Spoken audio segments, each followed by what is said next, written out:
parents, it's question and answer Thursday, and today's question is all about how to help your kids who are angry. So, for those of you who don't know me, I'm Christina Campos. I am the founder of The Impactful Parent, and every Thursday I come on and answer a question live from you that you submitted to The Impactful Parent. So, if you want to submit your question for next week, you can DM me or you can email me at theimpactfulparent@gmail.com. Let's get started. All right, so today's question. Christina, I have a child that since COVID has been having tantrums. He isn't 2 years old anymore. He's 9.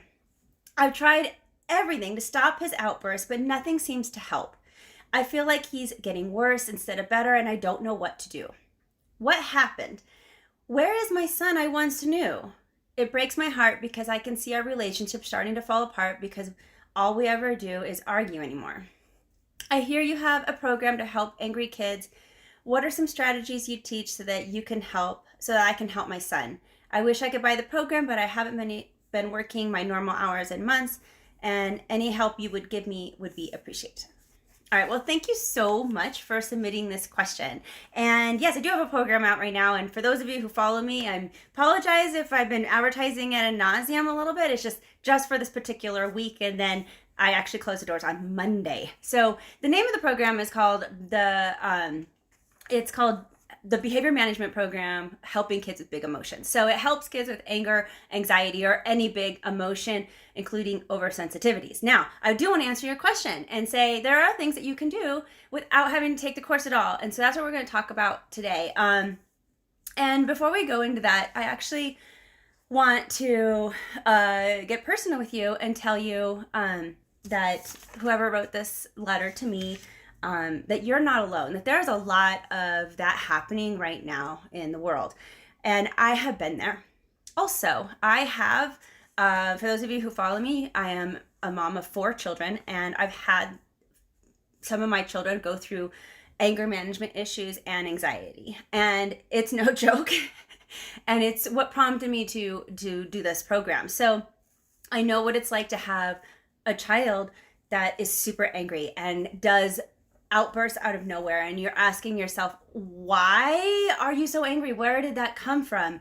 And with my child, I would even ask them after and say, why did you do that? And he couldn't even articulate it. But what he could tell me is how he felt in those moments, even though he didn't know why he was doing the actions he was doing. His behavior became very impulsive, and that gets to be very scary as a parent because then he started doing behaviors that weren't him.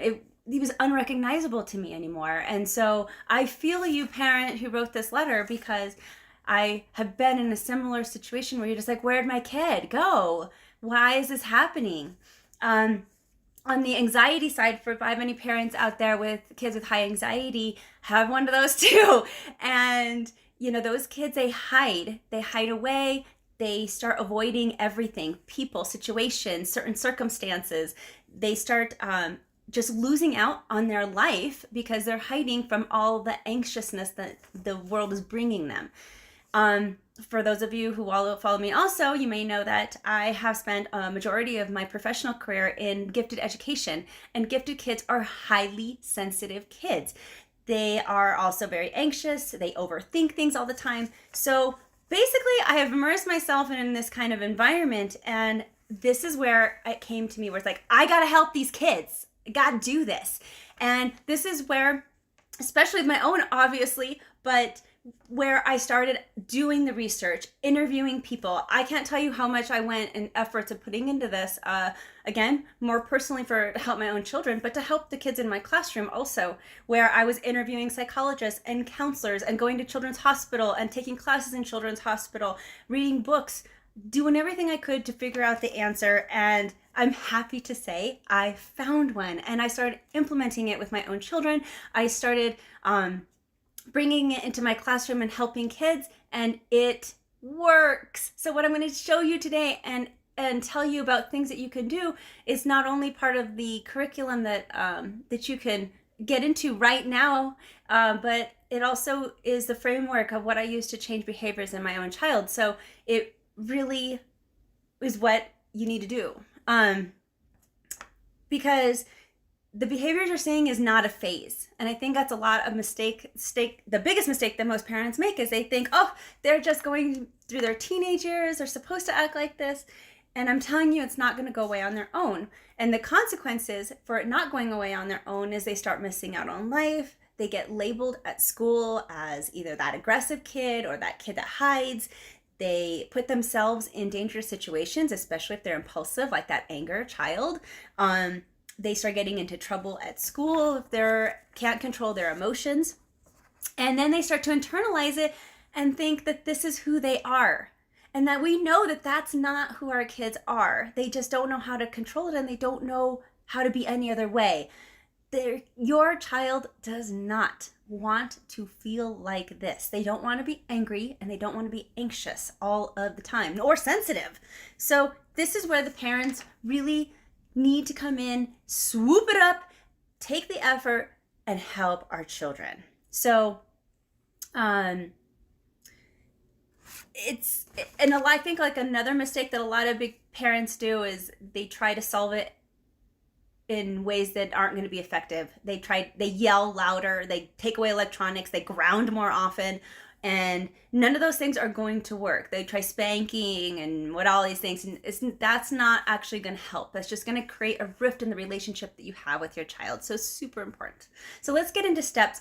And how I break it down is I see it as 8 different steps that I go through in my program, and I'm going to tell you them today so that hopefully you can implement some of this on your own, and you at least know kind of the overall framework of what you might need to do in order to accomplish things to get bigger results. So step 1 in all of this is how to help kids with anger or anxiety or sensitivities is you have to figure out which emotion that you're actually dealing with. Now, I know you're probably saying, Christina, it's obvious. He's so mad all the time. The problem is that it's not actually as easy as it might seem. See, emotions are kind of like an iceberg, and you see the tip of the iceberg, which in this case is going to be anger for this particular mom. But really underneath all that water, they're really scared and nervous, and they're unsure about things, and they're worried about something, or there's all these other feelings that are hiding underneath the water, but you only see the tip of the iceberg, which is anger. So that's what's coming out. And so step 1 is really figuring out what are all the emotions that are happening there. Not just the one at the tip of the iceberg, but all the underlying emotions. So in my program, we go through with taking you how to find out all those underlying emotions with your child, because the program, you do it together. So that would be step 1. Let's find out, what are you dealing with? Step 2 is you have to identify triggers. Now, for those of you who don't know, triggers are these things that happen to us or things that we see that automatically agitate all those emotions that end up causing all the other emotions. So the anger, the anxiety. So you got to figure out what the triggers are. Sometimes triggers are just going to school. Sometimes a trigger could be not getting their way. But you got to figure out what the triggers are. And the triggers are not to avoid whatever it is that's actually triggering them, because you could do that. You could figure out the triggers and then just avoid doing those things, and then you got a happy kid. But the problem is that you're not solving the problem. So after you figure out what the triggers are, then you have to work with them to learn to deal with those situations in a healthy manner, with a healthy perspective. And you can't do that. You can't fight the problem until you know what the trigger is. So that will be step 2, figure out that trigger. And there probably is several. Okay. Step 3, and what you want to do is you want to teach how to act instead, because you don't want to just break a habit and make it go away. You also need to replace the habit with something else. And that's really big deal. So I call it a habit because after a while it becomes a habit. Your child will start to do things over and over because it's familiar to them, even if it's being angry. So if they're being angry over and over and over again because that's the reaction they're comfortable with, that's the emotion that they are now beginning to feel more comfortable sitting inside of it, you can't just break and take away the anger. You have to replace it with something different. And you don't, a lot of times kids don't know how to act any other way. So that's why they act the way they do. Yeah, think about that. So it seems intuitive to us to be like, well, of course you would just do this instead, but really they don't see it. So it's replacing and actually teaching your child how to act a different way, step by step. And it's a baby step process that you do. And in the program, we talk about how to go through that step-by-step process little by little to help your child and cultivate those new habits and start replacing those new habits. Getting rid of the bad ones and replacing them with the good ones. Or I should say the unwanted behavior with behavior you actually want to see. All right, so then step 4 of the process is you have to teach your child coping skills. Now, coping skills right now are them getting angry. So, or with an anxious child, their coping skill is hiding. So they don't want to deal with the situation, so they hide. That's their coping skill. So you need to give them other coping skills that allow them to deal with their emotions in that moment. And one of the common mistakes that parents make in this realm is that they teach them coping skills that they could do at home. So I love it when parents create like a little Zen area in their house so their anxious child or their angry child can go there to the little Zen area and decompress. If you have like a Harry Potter underneath your stairs kind of area, those are fantastic for kids and for like the decompressing area. However, that doesn't work when you're at the grocery store, nor does it work when they're at school. So you have to teach your child a variety of different coping skills in order for them to be able to cope outside of your home. Otherwise, you're not going to see a big difference outside of the home. Outside of the home, they're still going to have the same problems. So it's about really, again, teaching your child different things, and it's not intuitive to them. So somebody has to teach them this material. Then you can go to a psychologist to teach them, you can go to a counselor for them to teach them, or with my program, you can teach it to them yourself and you can put in the work, you and your child together. And that's kind of what this program does. All right, step 5 of what you're going to do is you need to teach them how to connect their thoughts and their feelings together. Now, let me explain that a little bit.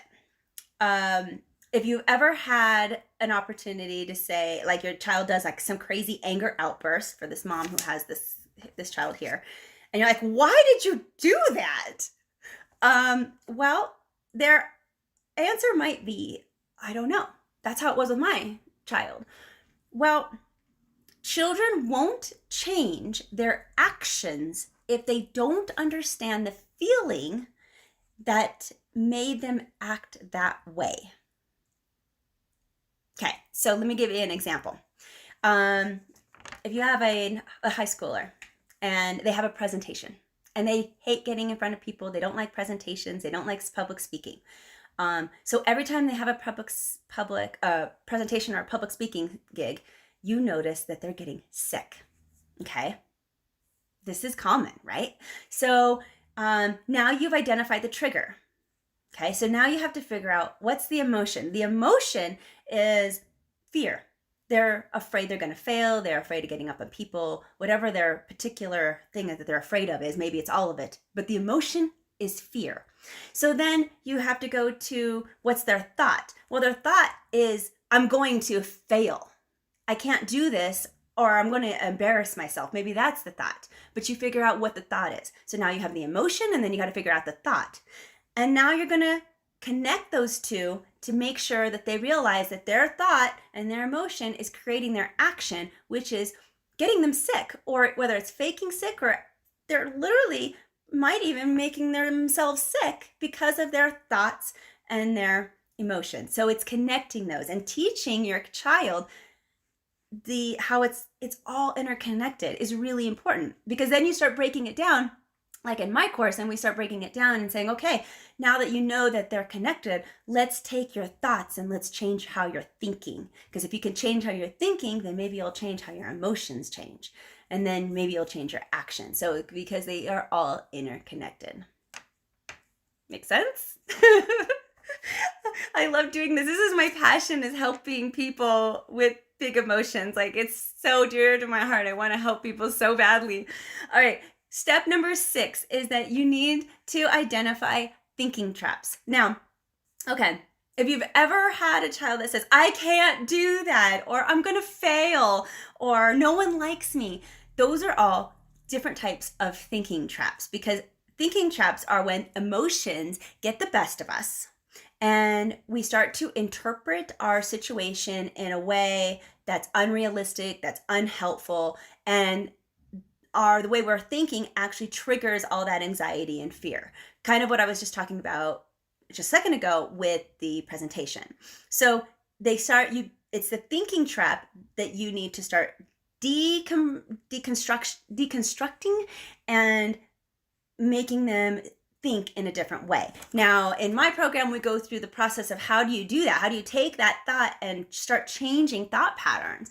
But this part of this step is even just identifying that you're doing thinking traps and getting your child to realize that they're doing thinking traps. And that would be, it's like step number 1 with everything is awareness, right? So we get aware and then we can start combating it. And that would be step 6. We got to start debunking the thinking traps. Okay, step 7. Step 7 is probably the hardest step of all because it is a self-reflection on the parents. You really need to look at your own parenting and look in the mirror and see, how am I contributing to my child's big emotions? Because it is likely that you have a part in it. All parents, all impactful, wonderful parents make mistakes and have things that they can improve on. Okay, so all of us, me too. So it's about really having the courage to look in the mirror and say, how am I contributing to this? And what can I do differently as a parent to really support my child? And what do I need to change? Maybe it's a change in my language and how I shift. Maybe it's how do I change in order to dedicate a little bit more time to helping them, whatever that change might be, but it's a shift in yourself. Maybe you have to change your disciplining techniques because what you're doing isn't working and you need something different that's more constructive. And by the way, I go through that in my program. I teach you all kinds of new disciplining techniques so that you can try something different that's going to help. I give you some theories behind how discipline works, and it's such a great education in the program. But again, I'm trying to answer this question, but this program's amazing. So, but it's a self-reflection on yourself. And that's really important to do. You can't think that you're not a part of it because you are likely are. Not saying that you're the reason for everything, but we all contribute to our children's environments. And parents are one of the biggest contributors. So maybe you're not doing anything wrong at all, but you need to self-reflect to even figure that out. Okay, and the last one, step of this is part 8, and that is practice. Practice. I'm a teacher at heart, so with every lesson that you teach, you need to give opportunities to practice in order to create mastery, and that's what you have to do. You have to practice all of these things consistently over and over and over again for weeks. I hate to say that, but yeah, weeks. Because think about simple behavior habits like biting your nails. How long does that take to stop biting your nails? It takes a while, right? And that's what these are same kind of behaviors. They're habits. And in order to break a habit, it takes time. It takes energy. It takes effort. So I hope that gives you an idea of some of the things that you need to start looking at, and you can definitely Google a lot of it. And if you want an easier way out, we'd be so happy, whoever wrote this, if you joined the behavior management curriculum. Again, I've slashed the prices in half for this particular week. So up until August 31st is the last day you can get this program and come into this group. Along with it, you get a once a week session with me in a group setting where we go on Zoom and we talk and we you get to ask me questions and all kinds of things, and we talk about how we're doing in the progress, and anything that I can do to help you out. So you're not even left alone. However, the program is all online and you can work at your own pace, and you don't have to do the group sessions if you don't want to. But I think that's probably the most valuable thing of the program, is having that parent connection is huge. So that's why I included it in it. And lastly, so that ends on August 31st. Our new session, this new launch, starts September 1. So I hope you get in before then. I think the link I'll put right here down below. And and if not, and for this particular parent who's having a trouble with the cost, I do offer a scholarship program too with my program. So all you would need to do is email me at theimpactfulparent@gmail.com, whether you want to submit a new question for next week's question answer Thursday, or you want to inquire about the scholarship program for the behavior management curriculum, helping kids control their big emotions. That would be great too, because I will give you more information on that. So I really hope that was helpful for you guys. Pass the word on. I'm sure you know somebody who needs this kind of help, and it is, sorry I'm so passionate about it, and sorry I'm inundating you this week, but I promise it's not going to be all of this, okay? As of September 1st, I'm helping all those clients that got into the program, and we're moving forward, and I'll talk about all kinds of other things starting next week too. So you guys know me. Hopefully you're following. I'll see you guys later. Have an amazing Thursday. Bye, guys.